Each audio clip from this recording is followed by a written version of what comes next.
నెల్లూరులో ఇవాళ 5 మంత్రుల పర్యటన. అభివృద్ధి పనులకు శ్రీకారం. ఆత్మకూరికి ఆనం, నారాయణ, సవిత, మరో 2 మంత్రులు. నాపై వైసీపీ నేతల దుష్ప్రచారం. క్రిమినల్ లేడీతో నిరాధార ఆరోపణలు చేయిస్తున్నారు. జనసేన నేత కిరణ్ రాయల్ వివరణ. కులగణనపై తెలంగాణ సర్కార్ దిద్దుబాటు చర్యలు. మేధావులు, కుల సంఘాలతో పొన్నం భేటీ. సూచనలను సీఎం దృష్టికి తీసుకెళ్తానన్న మంత్రి. బీసీలకు 42% రిజర్వేషన్ దక్కాలి. తెలంగాణ దేశానికి మోడల్ కావాలి. అదే రాహుల్ కోరిక అన్న మధుయాష్కి. ప్రభుత్వ వ్యతిరేకతను ఓట్లుగా మలుచుకోవాలి. స్థానిక సంస్థల ఎన్నికలపై ఫోకస్ పెంచాలి. కార్యకర్తలకు కేటీఆర్ పిలుపు. గ్రేటర్ కార్పొరేటర్లతో ఇవాళ కిషన్ రెడ్డి భేటీ. ఎమ్మెల్సీ ఎలక్షన్స్ ప్రచారంపై చర్చ. స్టాండింగ్ కమిటీ ఎన్నికలపై దిశానిర్దేశం. టోలీచౌకీలో అర్ధరాత్రి ఫైరింగ్ కలకలం. ఎంఐఎం నేత అఖ్తర్ ఇంటికి వచ్చిన షకీల్. భూమి విషయంలో ఇద్దరి మధ్య గొడవ. అన్ని కీళ్ల సంబంధిత సమస్యలకు రీజన్ ఆర్థోస్పోర్ట్ హైదరాబాద్లో అధునాతనమైన సర్జరీ లేని వైద్యం.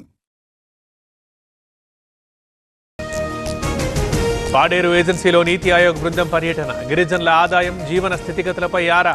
కలెక్టరేట్లో సభ్యుల సమీక్ష.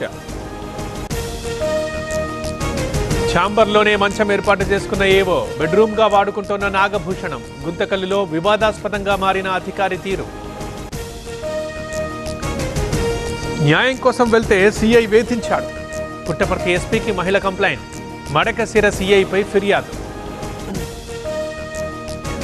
ఈ నెల 11న స్థానికులకు శ్రీవారి దర్శనం. నేడు తిరుపతిలో టోకెన్ల జారీ. మహతి ఆడిటోరియంలో ఇవ్వబోతున్న టీటీడీ అధికారులు.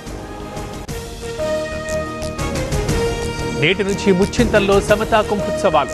108 దివ్య దేశాల తృతీయ బ్రహ్మోత్సవాలు. కమనీయంగా తిరుమంజన సేవ. ఆర్థోపెడిక్ వ్యాధులపై అవగాహన. హైదరాబాద్లో రన్ వాకథాన్. పాల్గొన్న మంత్రి పొన్నం.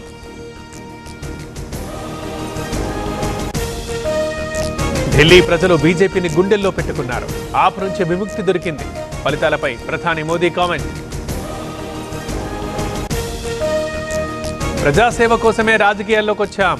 ఓడినా జనం వెంటే ఉంటాం. ప్రజా తీర్పుని శిరసావహిస్తామన్న కేజ్రీవాల్. కాళేశ్వరంలో మహాకుంభాభిషేకం. సచ్చిదానంద సరస్వతి ఆధ్వర్యంలో ఉత్సవాలు. ప్రత్యేక పూజలు చేయనున్న 3 మంత్రులు. శ్రీశైలంలో పెరిగిన భక్తుల రద్దీ. మల్లన్న దర్శనానికి 3 గంటల సమయం. ఆర్జిత కుంభాభిషేకాలు, కుంకుమార్చన నిలిపివేత.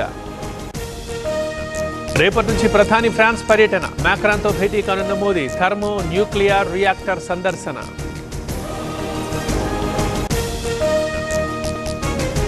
కరేబియన్ తీరంలో భారీ భూకంపం. తీవ్రత 7.6గా నమోదు. సునామీ హెచ్చరికలు జారీ చేసిన అధికారులు.